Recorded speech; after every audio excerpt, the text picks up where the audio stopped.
जय हिंद, वंदे मातरम। आज का आपका क्लास होने वाला है नेवी एमआर के लिए और मैं इसका एग्जाम क्लियर कर चुका हूं। तो आपको वैसे ही सवाल बताऊंगा जो सीधे आपके पेपर में 14 और 15 मई को देखने को मिलेगा। मैं कहूंगा साथियों, अगर आप इसमें एक सीट पक्की करना चाहते हो, एक वर्दी अपने नाम करना चाहते हो या सिलेक्शन लेना चाहते हो, तो आज का यह क्लास आपके लिए सिलेक्शन वाली क्लास होगी।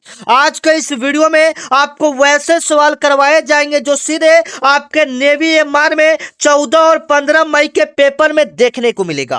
हुबहू यही सवाल आपको पेपर में देखने को मिलेगा। आज का आपका पहला प्रश्न साथियों जो सीधे आपके पेपर में बनेंगे, where is the head quarter of the Indian navy located?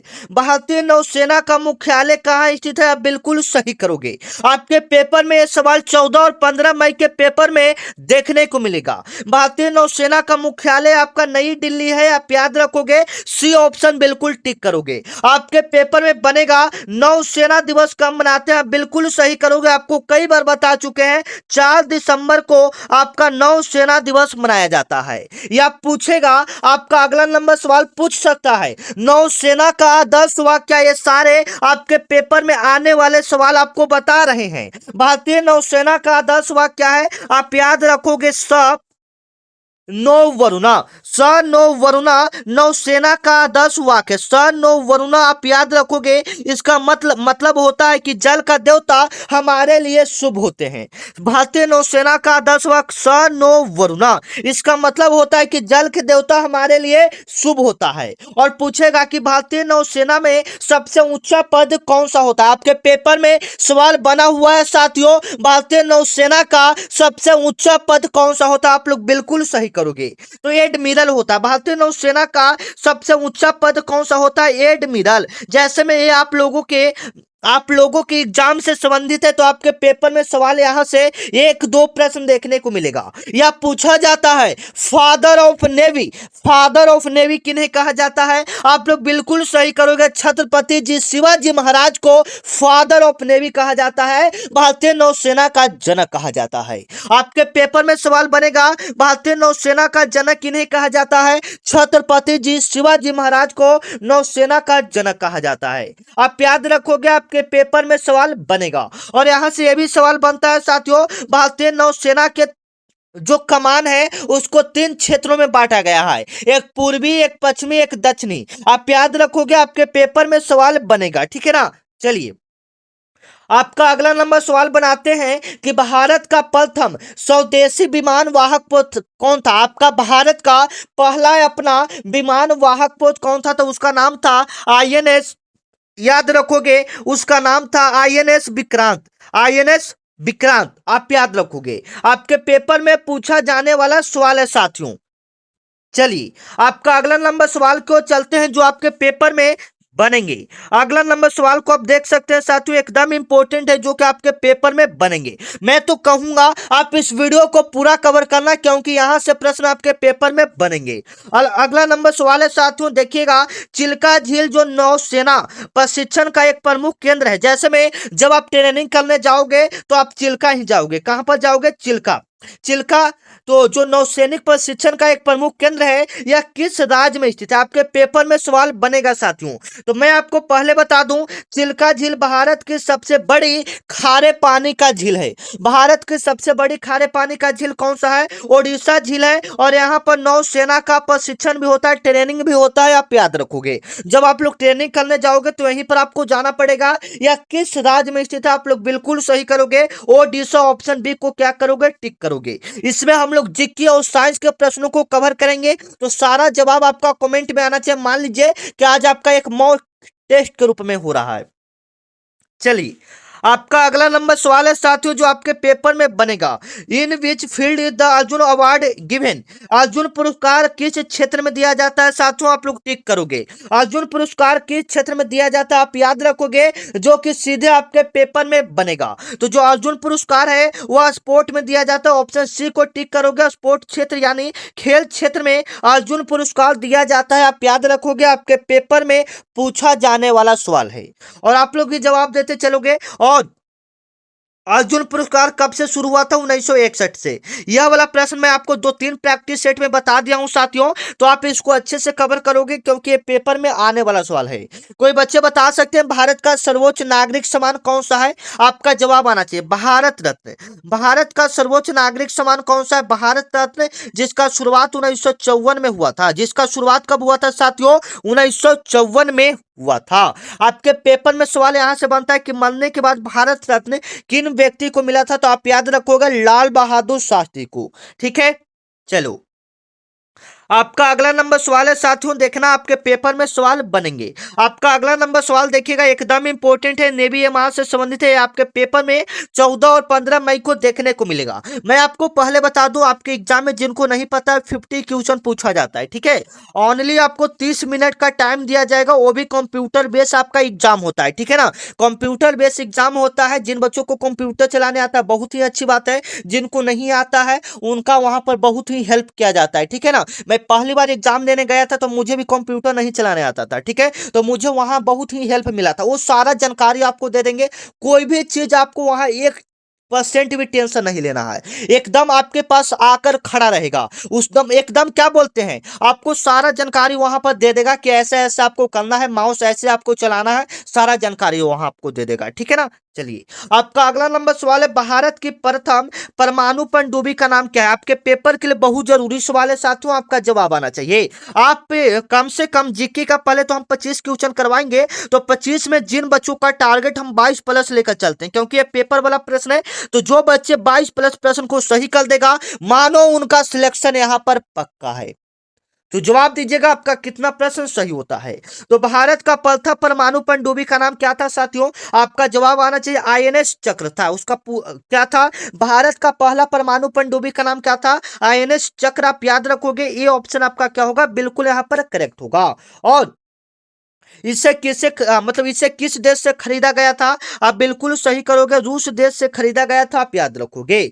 ठीक है, चलो आपका अगला नंबर सवाल है साथियों, और आईएनएस जो हिरंत है, ये भारत का पहला अपना परमाणु पनडुब्बी है। जो भारत अपना खुद परमाणु पनडुब्बी कौन बनाया है? तो उसका नाम है आईएनएस अहिरांत। आप याद रखोगे, आपके पेपर में बनने वाला सवाल है। चलिए आपका अगला नंबर सवाल है, ये फेमस है तो आपके किताब में पूछा जाएगा, आपके पेपर में पूछा जाएगा। Who is the author of गीत गोविंदा? गीत गोविंदा के रचयिता कौन है साथियों? आप लोग बिल्कुल सही करोगे, गीत गोविंद के रचयिता आपका जयदेव। ये ऑप्शन को आप लोग बिल्कुल टिक करोगे, ये ऑप्शन आपका क्या होगा? बिल्कुल राइट होगा। अगर आप सीरियस हो कि आपका एग्जाम क्लियर होगा, तो हम आपको डेली ऐसे ही क्लास 14 और 15 मई को कल सुबह, कल यानी 11 तारीख, कल सुबह आपको 8 बजे 100 प्रश्नों का महा टेस्ट, मतलब एक मान लीजिए कि 100 प्रश्न आपको दूंगा, जहां से 25 में 25 प्रश्न आपको जीके में देखने को मिलेगा। तो चैनल को सब्सक्राइब कर लीजिएगा, क्योंकि 14-15 मई तक हम आपको ऐसा क्लास करवा देंगे जिससे आपका सिलेक्शन पक्का है। तो चैनल को सभी कोई बच्चे सब्सक्राइब कर लेंगे। चलिएगा, गीत गोविंद का रचयिता कौन है साथियों? जयदेव। आप याद रखोगे, आपके पेपर में सवाल बनेंगे। आपका अगला नंबर सवाल है साथियों, देखिएगा जो कि आपके पेपर में बनेगा, हीराकुंड बांध किस नदी पर बनाया गया? ये मैं आपको कई बार रिपीट करवा चुका हूं, आपके पेपर में ये सवाल बने हैं साथियों, और मैं अभी आपको कई प्रैक्टिस सेट में करवा दिया हूं। तो आपका जवाब 6 नंबर का कमेंट में आना चाहिए, 6 नंबर का कौन सा यहां पर राइट आंसर होगा। हीराकुंड जो बांध है यह किस नदी पर बनाया गया? आप लोग बिल्कुल सही करोगे, महानदी पर। बी ऑप्शन क्या करोगे? बिल्कुल टिक करोगे, महानदी पर। और यह किस राज्य में स्थित है? आप बिल्कुल सही करोगे, यह ओडिशा राज्य में स्थित है। यह किस राज्य में स्थित है? ओडिशा राज्य में स्थित है, जो आपके पेपर में बनेगा। और यह दुनिया के सबसे लंबे बांधों में से एक है। सबसे ऊंचा बांध पूछेगा तो टिहरी बांध है, आप याद रखोगे। भारत का सबसे ऊंचा बांध कौन सा है? टिहरी बांध, जो कि आपका उत्तराखंड में स्थित है, आप याद रखोगे।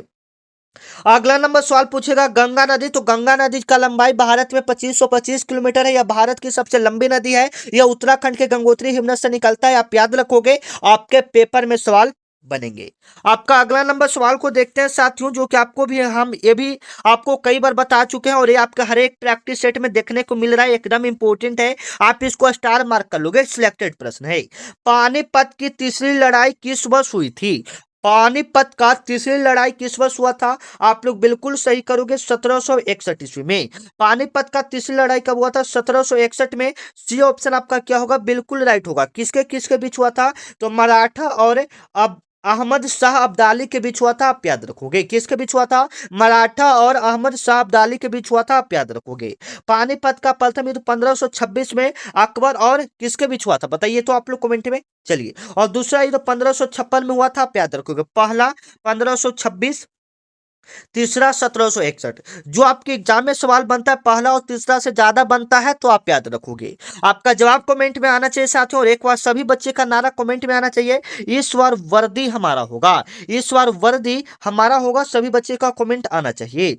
When is Indian navy day celebrate? भारतीय नौसेना दिवस कब मनाया जाता है साथियों? बिल्कुल राइट आंसर को आप लोग टिक करोगे, भारतीय नौसेना दिवस कब मनाया जाता है। मैंने आपको ऊपर बताया था भारतीय नौसेना दिवस आपका कब मनाया जाता है। आपका राइट आंसर आएगा सर 4 दिसंबर को नौसेना दिवस मनाया जाता है। सी ऑप्शन आपका क्या होगा? बिल्कुल राइट होगा, जो सीधे आपके पेपर में बनेंगे। भारतीय नौसेना दिवस कब मनाया जाता है? 4 दिसंबर को आपका नौसेना दिवस मनाया जाता है। आप याद रखोगे, आपके पेपर में पूछा जाने वाला सवाल है। और क्यों मनाया जाता है और कब से मनाना शुरू हुआ था, तो आप याद रखोगे। यह जो शुरू हुआ था 1971 में शुरू हुआ था। इस समय भारत पाकिस्तान का युद्ध हो रहा था, तो इसमें अपना जीत हो गया था, तो इसलिए ये मनाया जाता है। ठीक है, भारतीय नौसेना दिवस मनाया जाता है। ठीक है, चलिए, 4 दिसंबर को मनाया जाता है, याद रखिए। 15 जनवरी को थल सेना दिवस और वायु सेना दिवस, 8 अक्टूबर को आपका वायु सेना दिवस मनाया जाता है। ठीक है, आप याद रखोगे। और 26 जनवरी को क्या मनाते हैं, कोई बच्चे बताते हैं? गणतंत्र दिवस के रूप में मनाते हैं ना हम लोग। चलिए, आपका अगला नंबर सवाल है साथियों, जो आपके पेपर में सवाल बनेंगे, और कौन सा दिवस कब मनाया जाता है, यहां से भी प्रश्न आपके पेपर में बनते हैं। जैसे में 8 मार्च को अंतर्राष्ट्रीय महिला दिवस मनाया जाता है, आप याद रखोगे। 1 दिसंबर को एड्स दिवस, 10 दिसंबर को विश्व मानवाधिकार दिवस, 21 जून को योगा दिवस। आपका अगला नंबर सवाल है साथियों, सौर मंडल का सबसे छोटा प्लेनेट कौन सा? सौर मंडल का सबसे छोटा ग्रह कौन सा साथियों? आपका जवाब आना चाहिए मरकरी, ऑप्शन टिक करोगे। मरकरी ऑप्शन कहां पर है? सी ऑप्शन को टिक करोगे। चलिए, बुध सौर मंडल का सबसे छोटा ग्रह है। यह एक परिक्रमा 88 दिनों में पूरा करता है। बुध सूर्य का एक परिक्रमा कितने दिनों में पूरा करता है? 88 दिनों में। आप याद रखोगे, आपके पेपर में यह सवाल बनेगा। आपका अगला नंबर सवाल को चलते हैं, और यहाँ से छोटा बड़ा सभी याद कर लोगे। सौर मंडल, पृथ्वी का वाहन, जुड़वा ग्रह, ये सब आप याद कर लोगे, आपके पेपर में सवाल पूछे जाते हैं। सौर मंडल का 8वां ग्रह कौन सा है, कोई बच्चे बता सकते हैं? सौर मंडल का 8वां ग्रह कौन सा है? तो सौर मंडल का 8वां ग्रह आपका वरुण है, जिसे ठंडा ग्रह भी कहा जाता है। चलिए, आपका अगला नंबर सवाल है कि who wrote the book discovery of India? Discovery of India पुस्तक किसने लिखा था? आप लोग बिल्कुल सही करोगे। डिस्कवरी ऑफ इंडिया पुस्तक किसने लिखा था? पंडित जवाहरलाल नेहरू ने लिखा था। मैं आपको कई बार करवा चुका हूं, आपके प्रैक्टिस सेट में यह सवाल कई बार हो चुका है। ठीक है, और महात्मा गांधी जी ने भी बहुत सारे पुस्तक लिखे, जैसे में यंग इंडिया, सत्य और हिंसा, शिक्षा और संस्कृति। आप याद रखोगे, आपके पेपर में सवाल पूछे जाएंगे। लौह पुरुष के नाम से किन्हें जाना जाता है, कोई बच्चे बता सकते हैं? लौह पुरुष के नाम से किन्हें जाना जाता है? तो सरदार वल्लभ भाई पटेल को लौह पुरुष के नाम से जाना जाता है। आपका अगला नंबर सवाल देखिएगा, आपके पेपर में आने वाला सवाल है साथियों, बुलंद दरवाजा। बुलंद दरवाजा कहाँ स्थित है? आप सभी का जवाब आना चाहिए, जो आपके पेपर में सवाल बनेगा। तो ये आपका सभी कोई बच्चे राइट आंसर दीजिएगा। 11 नंबर का कौन सा ऑप्शन टिक करोगे? सी ऑप्शन बिल्कुल टिक करोगे, फतेहपुर सिकरी को। और यहाँ से क्या सवाल बनेगा? इसका निर्माण किसने करवाया था? अकबर ने कराया था। इसका निर्माण किसने करवाया था? अकबर ने करवाया था। आप याद रखोगे, आपके पेपर में पूछेगा। आपका अगला नंबर सवाल है साथियों, देखिएगा, इस बार पेपर में सवाल बनेंगे। रॉफ किस राज्य केंद्र शासित प्रदेश का प्रसिद्ध लोक नृत्य है? आप लोग क्या सही करोगे? रॉफ किस राज्य का केंद्र शासित, मतलब रॉफ किस राज्य का लोक नृत्य है? आपके पेपर में सवाल बनेगा। तो ये आपका रॉफ जो है, ये जम्मू कश्मीर का, ये कहाँ का है? जम्मू कश्मीर का। आप याद रखोगे। यहाँ से सवाल और भी बनता है, अनुच्छेद 370 किस राज्य से संबंधित है? जम्मू कश्मीर से। ठीक है, आप याद रखोगे, आपके पेपर में सवाल बनेंगे। पंजाब का भागरा और गिद्धा हो जाएगा, आप याद रखोगे। भागरा और गिद्धा किस राज्य का लोक नृत्य है? पंजाब का। और असम का क्या हो जाएगा? असम का अभी यहाँ पर फिलहाल तो याद नहीं आ रहा है, लेकिन गुजरात का याद रखोगे। गरबा और डांडिया। गरबा और डांडिया कहाँ का लोक नृत्य है? गरबा और डांडिया। गरबा और डांडिया आपका गुजरात का है। केरल का मोहिनीअट्टम, और तमिलनाडु का भरतनाट्यम, आंध्र प्रदेश का कुचिपुड़ी। आप याद रखोगे। ठीक है, ये सब आपके पेपर में आने वाले सवाल है साथियों।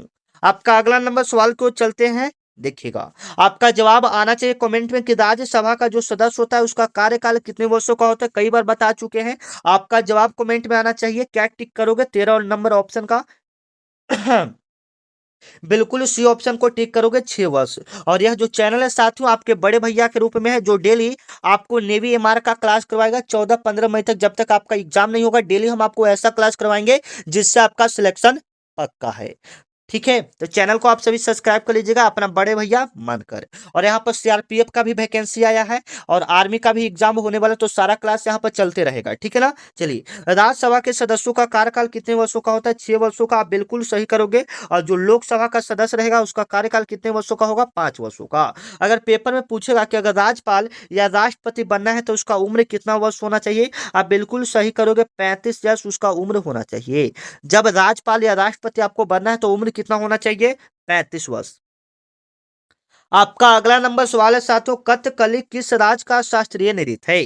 कथकली किस राज्य का शास्त्रीय नृत्य है? आप लोग बिल्कुल ऑप्शन को सही करोगे। कथकली किस राज्य का शास्त्रीय नृत्य है? आपका ऑप्शन आना चाहिए सर, केरल। कथकली किस राज्य का शास्त्रीय नृत्य है? केरल। ये ऑप्शन आप क्या करोगे? बिल्कुल टिक करोगे, जो आपके पेपर में बनेंगे। कथकली किस राज्य का शास्त्रीय नृत्य है? केरल। ठीक है। और केरल का और क्या क्या है? मोहिनीअट्टम आप याद रखोगे। तमिलनाडु का आपका हमने बताया भरतनाट्यम, आंध्र प्रदेश का कुचिपुड़ी, कर्नाटक का नहीं। ठीक है। चलिए, आपका अगला नंबर सवाल है साथियों, आपका जवाब कमेंट में आना चाहिए आप किस प्रश्न का जवाब दे रहे हैं। ठीक है। चलिए, आपका जवाब, अगला सवाल, दक्षिण भारत का गंगा किस नदी को कहा जाता है? दक्षिण भारत का गंगा किस नदी को कहा जाता है? आप लोग बिल्कुल ऑप्शन टिक करोगे। कौन सा सही करोगे? दक्षिण भारत का गंगा किस नदी को कहते हैं?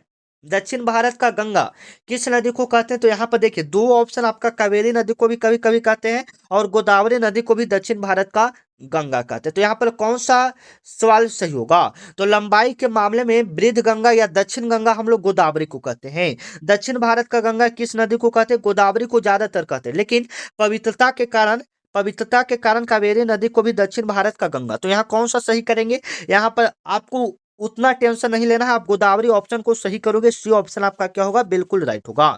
दक्षिण भारत की सबसे लंबी नदी कौन सा है? गोदावरी नदी। आप याद रखोगे, आपके पेपर में सवाल बने जाएगा। ठीक है। चलिए, आपका अगला नंबर सवाल है साथियों, जो आपके पेपर में आएगा, पेनल्टी कॉर्नर शब्द किस खेल से संबंधित है? पेनल्टी कॉर्नर शब्द किस खेल से संबंधित है साथियों? आपका जवाब कमेंट में आना चाहिए। ये आपके पेपर में सवाल बनेगा, खेल से है तो एक सवाल निश्चित है कि यहाँ से आएगा। तो पेनल्टी जो शब्द है यह आपका हॉकी से संबंधित है। किससे संबंधित है? हॉकी से। और पूछेगा, जैसे में पेनल्टी कॉर्नर शब्द हो गया, जैसे में और भी पूछा जाता है बुल्ली। बुल्ली शब्द किस खेल से संबंधित है? या स्कूप शब्द, स्कूप शब्द किससे संबंधित है? स्कूप, ये सब हॉकी से है। और पूछेगा गुगली शब्द किससे संबंधित है? तो क्रिकेट से। गुगली शब्द किससे संबंधित है? क्रिकेट से। और खिलाड़ियों की संख्या भी आप याद रखिएगा, आपके पेपर में सवाल बनेंगे। आपका अगला नंबर सवाल है, गौतम बुद्ध ने अपना प्रथम उपदेश कहाँ दिया था साथियों? आप याद रखोगे, गौतम बुद्ध ने अपना प्रथम उपदेश कहाँ में दिया था? सारनाथ में। कहाँ में दिया था? सारनाथ में। सी ऑप्शन क्या करोगे? बिल्कुल टिक करोगे, जो सीधे आपके ऑप्शन में बनेंगे। गौतम आपके पेपर में बनेंगे। गौतम बुद्ध ने अपना प्रथम उपदेश कहाँ में दिया था? सारनाथ में। आप याद रखोगे, आपके पेपर में पूछा जाएगा। और इनका जन्म लुम्बिनी नेपाल में हुआ था 563 ईसा पूर्व में। आप याद रखोगे। और इनको ज्ञान की प्राप्ति बोध गया में, इनका मृत्यु कुशीनगर उत्तर प्रदेश में हुआ था। आप याद रखोगे, आपके पेपर में यह सवाल बनेंगे। ठीक है साथियों। चलिए, आपका अगला नंबर सवाल है, आपका सारा जवाब कमेंट में आना चाहिए। ठीक है ना। चलिए, आपका अगला नंबर सवाल है कि भारत में in which state does the sunrise in the India? Bharat में सबसे पहले सूर्य किस राज्य में निकलता है साथियों? आप लोग ऑप्शन क्या टिक करोगे? सबसे पहले सूर्य किस राज्य में उगता है? आपका ऑप्शन आना चाहिए अरुणाचल प्रदेश। ऑप्शन सी को टिक करोगे। यह भारत का सबसे पूर्वी प्रदेश है। यह भारत का सबसे कौन सा प्रदेश है? पूर्वी प्रदेश भी इसे कहा जाता है, या पूर्वी राज्य भी कहा जाता है। या पूछेगा कि भारत में सबसे आखिरी में सूर्य कहाँ डूबता है? तो गुजरात के कच्छ में डूबता है। सबसे पहले तो गुजरात में सबसे पहले तो अरुणाचल प्रदेश में उगता है, लेकिन डूबता कहाँ है? गुजरात के कच्छ में। और असम की राजधानी कहाँ है? दिसपुर। आप याद रखोगे, आपके पेपर में राज्य राजधानी से भी सवाल बनेंगे। असम का दिसपुर हो जाएगा, सिक्किम का गंगटोक हो जाएगा, मेघालय का क्या होगा? कमेंट में शिलोंग होगा शायद। ठीक है। और ये तो राज्य राजधानी हो गया। देश और राजधानी से भी प्रश्न पूछे जाते हैं, जैसे में कुछ कुछ इंपॉर्टेंट है, आप याद रखोगे। ऑस्ट्रेलिया की राजधानी कैनबरा हो जाएगा और बांग्लादेश का ढाका हो जाएगा। ये सब आप याद रखोगे, ठीक है। आपके पेपर में ये सारे सवाल बनेंगे साथियों, आपके पेपर में ये सारे आने वाला सवाल। ये तो भारत की बात हो गया। ये अब पूछेगा कि सबसे पहले सूर्य किस देश में उगता है, तो सबसे पहले जापान में उगता है। सबसे पहले कहाँ उगता है? जापान में। इसे सूर्योदय का देश भी कहा जाता है, इसे सूर्योदय का देश भी कहा जाता है। आप याद रखोगे, आपके पेपर में यह सवाल बनेगा। सूर्योदय का देश किसे कहा जाता है? जापान को सूर्योदय का देश कहा जाता है। चलिए, आपका अगला नंबर सवाल क्या आ रहा है साथियों? आपका जवाब कमेंट में आना चाहिए। संतोष ट्रॉफी, जो संतोष ट्रॉफी है उसका संबंध किस खेल से है? संतोष ट्रॉफी का संबंध किस खेल से है? आप बिल्कुल ऑप्शन बी टिक करोगे, ऑप्शन बी फुटबॉल से। संतोष ट्रॉफी किससे संबंधित है? फुटबॉल से। आप याद रखोगे, यहां से भी सवाल बनते हैं कि कौन सा कप है किससे संबंधित है, कौन सा ट्रॉफी किससे संबंधित है। जैसे में और भी पूछा जा सकता है डूरंड कप है, जैसे में डूरंड वाला काफी फेमस है, आपके पेपर में कई बार पूछा जाए। डूरम डूरम Durand Durand okay. Durand cup किस खेल से संबंधित है? आप याद रखोगे, ये भी फुटबॉल से संबंधित है। ये किससे संबंधित है? फुटबॉल से। यहाँ पर और भी बहुत सारे बनते हैं, टेनिस से भी बहुत सारे, गोल्फ से भी, क्रिकेट से भी। अच्छा, यहाँ पर आप बता सकते हैं क्रिकेट में कितने खिलाड़ी होते हैं? कमेंट में बताइएगा, क्रिकेट में कितने खिलाड़ी होते हैं?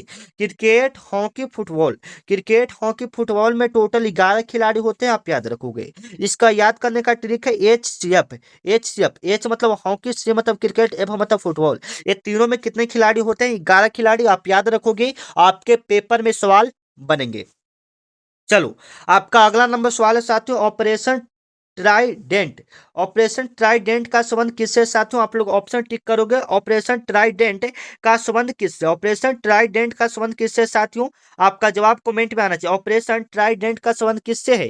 तो हमने ऊपर बताया था ना एक आपका, कि जब नौसेना दिवस मनाना शुरू हुआ था 4 दिसंबर से, तो जब यही यही ऑपरेशन सक्सेस हुआ था, भारत पाकिस्तान का जब युद्ध हो रहा था, तो यह ऑपरेशन चलाया गया था। तो यह ऑपरेशन जीत गया था, मतलब यह हम लोग जीत गए थे, ठीक है। तो उसी दिन से 4 दिसंबर को नौसेना दिवस मनाया जाता है, ठीक है। और पूछेगा कि ऑपरेशन ट्राइडेंट यह किस बंदरगाह पर किया गया था? आप याद रखोगे, यह कराची बंदरगाह पर किया गया था। यह किस बंदरगाह पर करवाया गया था? कराची बंदरगाह पर करवाया गया था, आप याद रखोगे। यह किस बंदरगाह पर करवाया गया था? कराची बंदरगाह पर, ठीक है। और यह कब हुआ था? तो 1971 में। आप याद रखोगे, आपके पेपर में सवाल बनेगा, ठीक है ना। ऑपरेशन ट्राइडेंट किस बंदरगाह पर हुआ था? कराची बंदरगाह। कमेंट में जवाब दीजिएगा, कराची बंदरगाह कहाँ है। और 4 दिसंबर को हम लोग क्या मनाते हैं? व- नौसेना दिवस मनाते हैं। तो यहाँ पर पूछ रहा है कि ऑपरेशन ट्राइडेंट का संबंध किससे है? नौसेना यानी नेवी से है, ठीक है ना। चलिए, और थल सेना दिवस कब मनाया जाता है? आपको हम बता दिए थे, आप याद रखोगे, ठीक है। चलो, आपका 21 नंबर सवाल है, आपका जवाब कमेंट में आना चाहिए। वायुमंडल में ऑक्सीजन की मात्रा लगभग कितनी है? आपको कई बार करवा चुके हैं, आपका जवाब कमेंट में स्टार मार्क क्वेश्चन। लगभग 21% है, आप याद रखोगे। ऑप्शन बी को टिक करोगे, ठीक है। और सबसे ज्यादा पूछेगा कि वायुमंडल में कौन सा गैस होता है? नाइट्रोजन होता है, आप याद रखोगे। यह वायुमंडल में 78% पाया जाता है, याद रखोगे। कार्बन डाइऑक्साइड 0.003% पाया जाता है, आप याद रखोगे। आपके पेपर में यहां से सवाल बनेंगे। चलो, आपका अगला नंबर सवाल है, आपका जवाब आना चाहिए। आगा खान कप। आगा खान कप किस खेल से संबंधित है? यहाँ से बहुत सारे सवाल बनते हैं, कौन सा खेल किससे संबंधित है? आगा खान जो कप है, यह आपका हॉकी से संबंधित है। यह किससे संबंधित है? हॉकी से, ठीक है। आप याद रखोगे, जैसे मैंने पीछे बताया डुरांड कप किससे संबंधित है, आपने सही किया था, फुटबॉल, ठीक है। चलो, फुटबॉल ही सही किया था ना यहाँ पर। हाँ, चलिए, कोई बच्चे बता सकते हैं बैडमिंटन में कितने खिलाड़ी होते हैं? कमेंट में। टेनिस में कितने खिलाड़ी होते हैं? कमेंट में बताइएगा, ठीक है। दोनों बताइएगा कितने खिलाड़ी होते हैं। आपका अगला नंबर सवाल है, अजंता की गुफाएं किस राज्य में स्थित है? अजंता की गुफाएं किस राज्य में स्थित है? आपका जवाब कमेंट में आना चाहिए। अजंता की गुफाएं किस राज्य में स्थित है साथियों? आपका जवाब आना चाहिए महाराष्ट्र।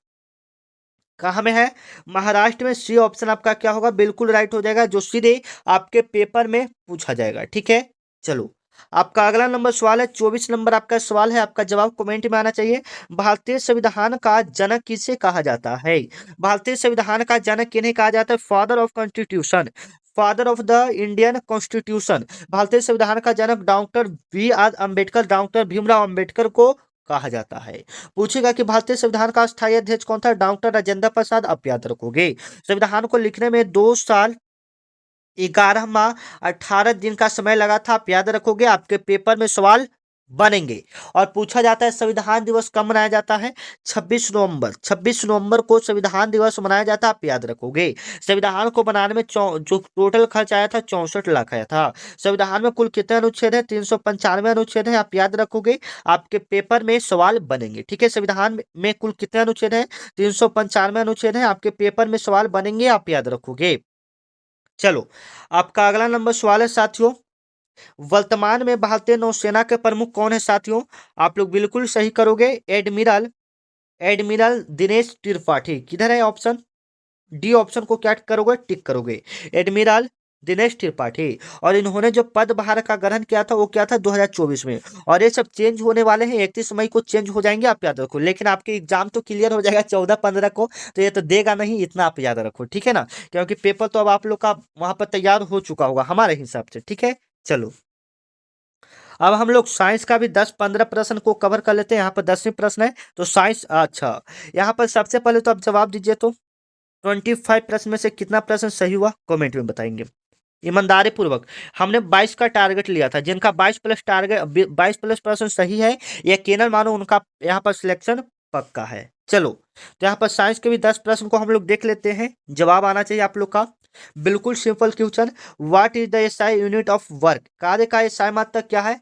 आप सही ऑप्शन टिक करोगे, बी, जूल। कार्य का एसआई मात्रक क्या है? जूल। बी ऑप्शन क्या करोगे? टिक करोगे। बल का एसआई मात्रक क्या होता है? न्यूटन, ठीक है। शक्ति का एसआई मात्रक क्या होता है? वाट। दाब का ऐसा मतलब क्या होता है? पास्कल। आप याद रखोगे, आपके पेपर में सारे आने वाले सवाल हैं। चलो, आपका अगला आने वाला सवाल है, मनुष्य के शरीर का तापमान लगभग कितना डिग्री होता है? मनुष्य के शरीर का तापमान लगभग कितना डिग्री होता है साथियों? तो यहाँ पर हम आपको सभी क्लियर कर दे रहे हैं, 37 डिग्री सेल्सियस। 37 डिग्री सेल्सियस मनुष्य के शरीर का तापमान होता है सेल्सियस में। अगर फारेनहाइट में तो 98.6 डिग्री फारेनहाइट मनुष्य के शरीर का तापमान होता है, या 310 केल्विन होता है, ठीक है। ये तीनों एक ही तापमान है, लेकिन सबका मात्रक अलग अलग करके यहाँ पर कन्वर्ट किया गया है। या तो 37 डिग्री सेल्सियस में रहेगा तो 37 डिग्री, केल्विन में रहेगा तो 310, फारेनहाइट में रहेगा तो 98.6 डिग्री फारेनहाइट। तो यहाँ पर देख सकते हैं ऑप्शन तीनों यहाँ पर एक ही है। ऑप्शन डी में रहना चाहिए था इनमें से सभी, इनमें से क्या रहना चाहिए था? सभी। या यहाँ पर रहना चाहिए था कि मनुष्य के शरीर का तापमान इनमें से कौन नहीं है, तो 25 डिग्री सेल्सियस को यहाँ पर क्या करते हैं? बिल्कुल सही करते हैं। तो यहाँ पर देख लीजिएगा, समझ लीजिएगा, तीनों हमने आपको क्लियर करवा दिया। चलिए, आपका अगला नंबर सवाल है कि हंसाने वाली गैस का रासायनिक नाम क्या होता है? हंसाने वाली गैस का रासायनिक नाम क्या होता है? नाइट्रस ऑक्साइड होता है, A option nitric oxide, nitrous oxide, C option. C option पर है नाइट्रस ऑक्साइड, ठीक है। सी ऑप्शन को आप लोग बिल्कुल टिक करोगे, जिसका सूत्र होता है N2O। चलो, आपका अगला नंबर सवाल है साथियों, आपका जवाब आना चाहिए, प्रकाश के अपवर्तन का उदाहरण कौन सा है? प्रकाश के अपवर्तन का उदाहरण कौन सा है साथियों? तो प्रकाश का अपवर्तन दर्पण में चेहरे दिखना, ये प्रकाश का अपवर्तन नहीं है। अंधेरे में वस्तु को दिखना, छाया बना, ये सब नहीं है। तारों का टिमटिमाना, प्रकाश के अपवर्तन का उदाहरण कौन है? तारों का टिमटिमाना, आप याद रखोगे, बी ऑप्शन आपका क्या होगा? बिल्कुल राइट हो जाएगा, जो सीधे आपके पेपर में सवाल बनेंगे। आपका अगला नंबर सवाल है साथियों, आपका जवाब आना चाहिए कमेंट में, लोहे पर जंग लगना किस प्रकार का अभिक्रिया है? तो यह एक प्रकार का केमिकल चेंज है, यानी रासायनिक परिवर्तन है, आप याद रखोगे, आपके पेपर में सवाल बनेगा। और जंग लगने पर लोहे के बाहर में क्या हो जाता है? परिवर्तन हो जाता है, यानी बढ़ जाता है, आप याद रखोगे। चलो, आपका अगला नंबर सवाल है, विटामिन ए की कमी से कौन सा रोग होता है? आपका जवाब कमेंट में, विटामिन ए की कमी से आपको कौन सा रोग होता है? आपको होगा रतौंधी, बी की कमी से बेरी, सी की कमी से स्कर्वी, डी की कमी से रिकेटस। आप तीनों चारों याद रखोगे, आपके पेपर में चारों प्रश्न पूछा जा सकता है। विद्युत बल्ब का फिलामेंट किस धातु का बना होता है? विद्युत बल्ब का फिलामेंट किस धातु का बना होता है? आप बिल्कुल सही करोगे, टंगस्टन। सी ऑप्शन आपका क्या होगा? बिल्कुल राइट हो जाएगा, जो सीधे आपके पेपर में बनेगा। जो विद्युत हीटर का तार होता है वह नाइक्रोम का होता है, किसका होता है? नाइक्रोम का, याद रखोगी। आपका अगला नंबर सवाल है, सौर मंडल का सबसे चमकीला ग्रह कौन सा है? मैंने ऊपर भी बता दिया था, शुक्र। सबसे चमकीला, पृथ्वी का बहन, जुड़वा बहन, ये सब शुक्र को ही कहा जाता है। आपका अगला नंबर सवाल है, भारी जल का रासायनिक सूत्र क्या होता है? बिल्कुल सही करोगे, D2O। भारी जल का रासायनिक सूत्र D2O, जिसे ड्यूटेरियम ऑक्साइड भी पढ़ते हैं। भारी जल का रासायनिक सूत्र D2O। अगर साधारण जल की बात पूछेगा तो H2O होता है। इसमें हाइड्रोजन एवं ऑक्सीजन का अनुपात 2:1 होता है, आप याद रखोगे। CO2 का पूरा नाम कार्बन डाइऑक्साइड, और NaCl का पूरा नाम क्या होता है? Sodium chloride. आपका अगला नंबर सवाल है, ध्वनि की तीव्रता मापने का इकाई क्या है? ध्वनि की तीव्रता मापने का इकाई क्या है? ध्वनि की तीव्रता हम लोग डेसिबल से मापते हैं, आवृत्ति का SI मतलब हर्ट्ज, विद्युत धारा का एम्पियर, और वोल्ट भी बहुत सारा का होता है, आप याद रखोगे। ठीक है, वोल्ट मीटर होता है, ठीक है ना, ऐसे। चलिए, तो यहाँ पर जीके का भी 10 प्रश्न हमने, साइंस का भी 10 प्रश्न हम यहाँ पर क्लियर कर लिए। तो टोटल यहाँ पर 35 प्रश्न हुआ। तो साइंस में तो बता दीजिए 10 में से कितना प्रश्न सही हुआ, कमेंट में बताइएगा, ठीक है। चलिए, मिलते हैं नेक्स्ट वीडियो में। कल सुबह का क्लास आपके लिए बहुत ही खास होगा, क्योंकि उसमें सारा टॉपिक बाय टॉपिक सबसे पहले आपको सवाल करवाएंगे, ठीक है। मिलते हैं सुबह वाला क्लास में, तब तक के लिए जय हिंद, वंदे मातरम। सुबह 7 बजे जो बच्चे क्लास करना चाहते हैं, सुबह 8 बजे और शाम में 7 बजे आपको डेली क्लास मिलेगा, जब तक आपका एग्जाम चलेगा, वो भी ऐसा क्लास जहां पर पेपर आपके सवाल में बनेंगे, ठीक है। चलिए, जय हिंद।